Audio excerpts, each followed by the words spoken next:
کے سارا لشکر گناہگار تو نہیں تھا، اس کے اندر کچھ اچھے لوگ بھی تھے. جب وہ غرق ہوا تو 4000 جو اس کے سارے غلام اور کنیزے 4000 کے ساتھ زمین میں پھنس گئے. اب ہمیں یہاں پہ پتہ یہ چلتا ہے کہ ہمیں اپنا لیڈر سوچ سمجھ کے بنانا چاہیے. بے شک بے شک. لیڈر ہی شیطان کے پیچھے لگ گیا تو فالوورز کا کیا ہوگا؟ اگر لیڈر ہی جہنم میں چلا گیا تو فالوورز کا کیا ہوگا؟ اگر پیر ہی جہنم میں چلا گیا تو مریدوں کا کیا ہوگا؟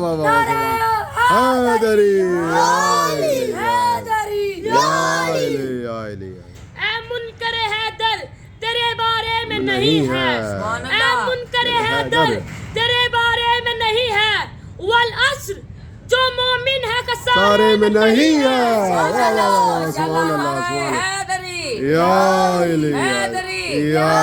مواد بلند تر صلوات.